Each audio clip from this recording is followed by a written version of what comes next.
to stop!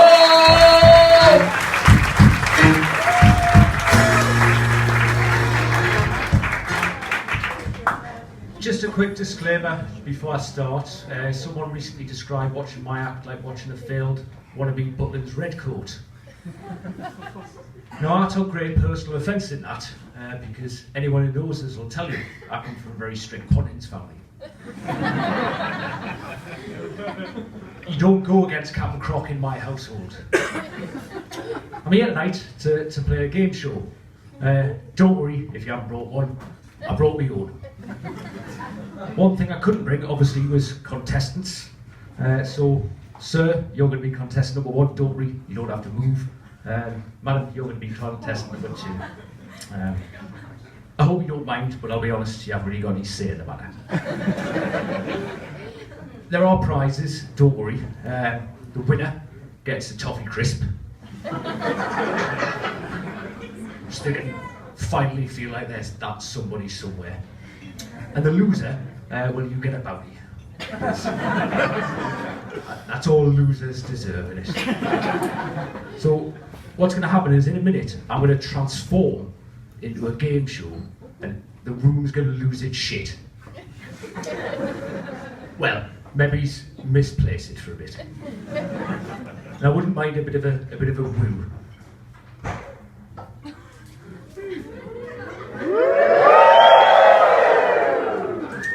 It's a tad patronising given what's going on here, but don't worry. We'll get to these. You might notice 2 key errors with said game show. Firstly, if the people at the back are wondering why they can't see them, don't worry, people at the front can't see them either. They are tiny. I must admit that when I was designing this in my bedroom, I didn't think I'd ever actually bring it out of the house.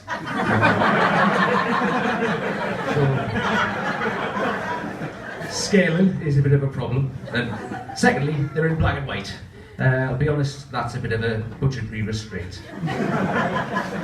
So, what's going to happen is we're going to play as many games as we can, and then Dad'll probably just leave. I'm going to let you go first, madam. We'll get to these in a bit. First round is just to see who gets control of the board. First round is called Divot Mince Your Words. And again, I know you can't see them. Up here is a picture of some mince. Don't worry, it's corn. I know what vegans are like. And down here, we've got a polo mint. We don't need any explanation. That's a polo mint. So, in a minute, I'm going to tell you something that was on my shopping list. And all I need you to do is tell us whether it was mince or mince.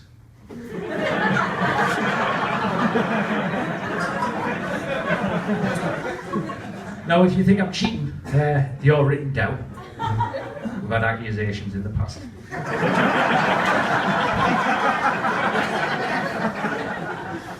Now, this round's going to be sudden death until someone actually gets it, and then we'll move on to the points proper. And then we'll find out who gets to cry their way through a melted bounty. Right. I went to the shops the other day, right, and I bought some mince.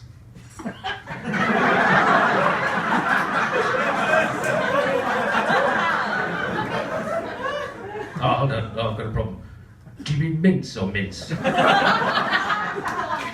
Corn mince, you think it was a shepherd's pie? It was a lovely shepherd's pie. You've got to get this to stop her stealing the board.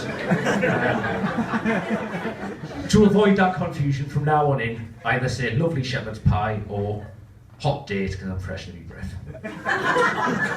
I would like to point out as well that there's other things on my shopping list. I'm not some kind of maniac. Right, contestants number probably 1, I can't remember now, but I went to the shops the other day, right, and I bought some mince. Hot date mince. Oh, it was hot date mince. I mean, it could just be 10 minutes of this, to be honest. You'll be left to wonder what's going on here without any explanation. So, I went to the shops the other day, right, and I bought some mince. Minty mince. I'll allow that, you didn't say hot date, but that's fine. That's fine. It was minty mints. Believe it or not, right, I went to the shops the other day and I bought some mints.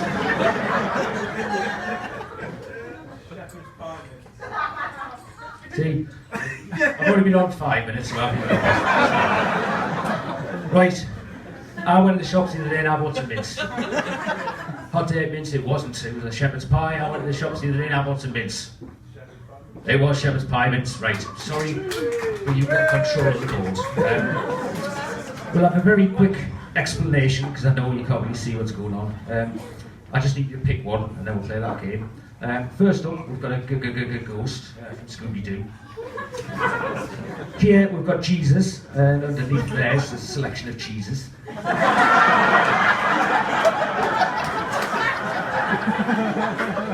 Here, we've got celebrity driving menace Ant McPartlin. In black and white, this one's very difficult, but that's a time vortex, and that's Alan Titchmarsh, and he's fallen in. Next up, we've got Dwayne "The Rock" Johnson, the most important and versatile actor of our generation, and he's wearing a giant hat. It's a chef's hat, I should point out. Last but not least, everyone's favourite, the sexy David Hasselhoff. So what would you like? Jesus and cheese. You like Jesus or Jesus? My mum loves 2 things in this world. She loves Jesus and she loves cheeses. So here's something she said, and all I need you to do is whether she was talking about a fictitious lord or a delicious cheese board.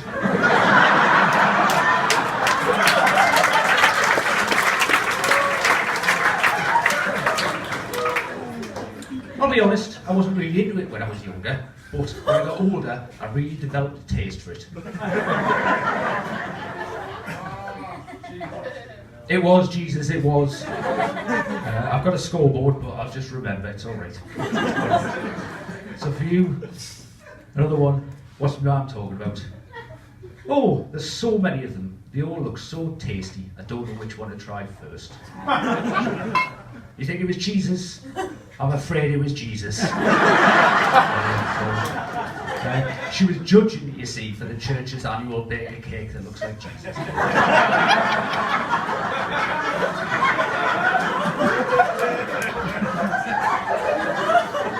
But don't worry, not all is lost. There's 5 games to go, so I need you to pick one. You want Dwayne "The Rock" Johnson, the most important and versatile actor of our generation. Dwayne "The Rock" Johnson is always talking about how good his culinary skills are, but he never gives her a chance to find out what he's actually cooking, does he?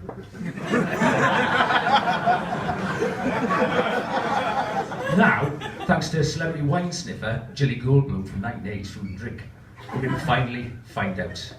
So I'm going to tell you a description of a smell of what The Rock is cooking, and all you need to do is tell us what The Rock is actually cooking.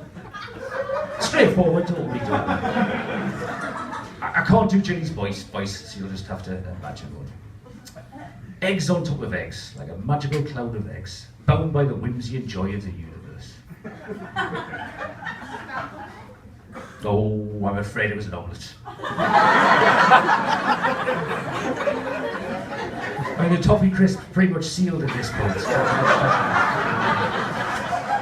It's alright, you get a chance, So this is the description of some of The Rock was cooking, and all you need to do is tell us what The Rock was cooking.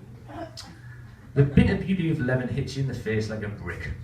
A bevy of broken biscuits brings back a memory of childhood. Lemon cheesecake? Oh, it was lemon cheesecake, it was.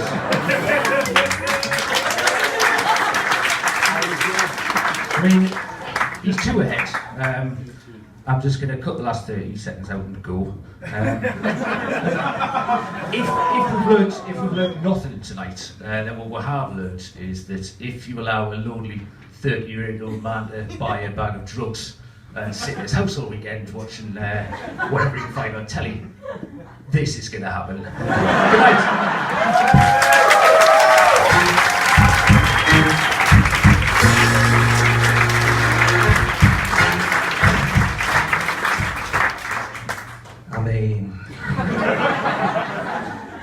Well, it's alright, we do get a grant for letting them on stage. So,